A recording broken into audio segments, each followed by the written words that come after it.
मित्रों, हम अक्सर सुनते हैं कि कर्म अच्छा करो, फल अपने आप अच्छा मिलेगा। लेकिन क्या कभी आपने ये सोचा है कि कोई अच्छा कर्म अचानक हो जाता है? मान लीजिए आपने किसी भूखे को भोजन कराया, तो क्या ये एकाएक हो गया? जी नहीं, इसके पीछे एक पूरी प्रक्रिया है। सबसे पहले आपके मन में एक विचार आया, फिर आपने भोजन की व्यवस्था की और उसके बाद ही वो अच्छा कर्म मूर्त रूप ले पाया। आज हम मनोविज्ञान और सनातन दर्शन की कसौटी पर परखेंगे कि आखिर अच्छा कर्म करने के लिए हमें करना क्या पड़ता है।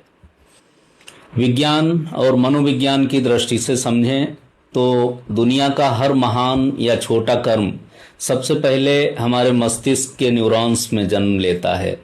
इसे हम इंटेंशन या संकल्प कहते हैं। जब आप किसी भूखे को देखते हैं तो आपके मस्तिष्क का एम्पैथी सेंटर अर्थात सहानुभूति केंद्र सक्रिय होता है। वो एक विचार पैदा करता है। यदि आप उस विचार को नज़रअंदाज नहीं करते तो वो विचार योजना में बदलता है और योजना कर्म में। यानी अच्छे कर्म की शुरुआत कभी हाथों से नहीं बल्कि हमेशा मन की उस सूक्ष्म भूमि से होती है जहाँ विचार बोया जाता है। भगवान श्री कृष्ण ने कर्म योग का जो मार्ग दिखाया है वो बिना तैयारी का नहीं है। श्रीमद् भगवद गीता के अनुसार व्यवसायात्मिका बुद्धि एकैः कुरु नंदना, यानी कर्म में उतरने से पहले बुद्धि का स्पष्ट होना और संकल्प का पक्का होना जरूरी है। यदि आपका विचार अशुद्ध है तो कर्म कभी सात्विक नहीं हो सकता।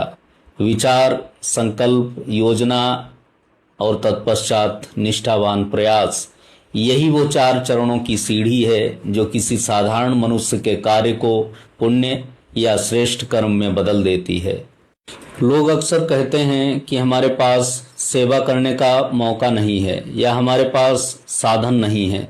लेकिन सच्चाई यह है कि जब आपका संकल्प पक्का होता है तो ब्रह्मांड व्यवस्था खुद ब खुद बना देता है।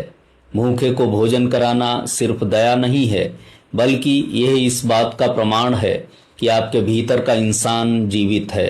लेकिन उस दया को कर्म बनाने के लिए आपको अपनी सोच को और अपने संसाधनों को संगठित करना पड़ता है। बिना तैयारी का अच्छा इरादा सिर्फ एक इच्छा बनकर रह जाता है और जब वो तैयारी से मिलता है तब वो कर्म बनता है। तो यदि आप अपने जीवन में अच्छे कर्मों की फसल काटना चाहते हैं तो सबसे पहले अपने विचारों के बीज को सुधारिए। रोज सुबह ये तय कीजिए कि आज का दिन किसी के चेहरे पर मुस्कान लाने या किसी की सहायता करने में बीतेगा। जब विचार साफ होंगे तो रास्ते अपने आप बनते चले जाएंगे। तो मित्रों, आपका इस पर क्या सोचना है? क्या अच्छा कर्म केवल एक संयोग है या एक सोची समझी साधना? कमेंट बॉक्स में अपने अनुभव जरूर साझा करें। अगर आपको विज्ञान, मनोविज्ञान और सनातन के इस अद्भुत संगम से जुड़े वीडियो पसंद आते हैं तो हमारे फेसबुक पेज को फॉलो और यूट्यूब चैनल को सब्सक्राइब करना ना भूलें। सजग रहिए, अच्छे विचार रखिए, कर्मशील रहिए। धन्यवाद। जय श्री कृष्ण।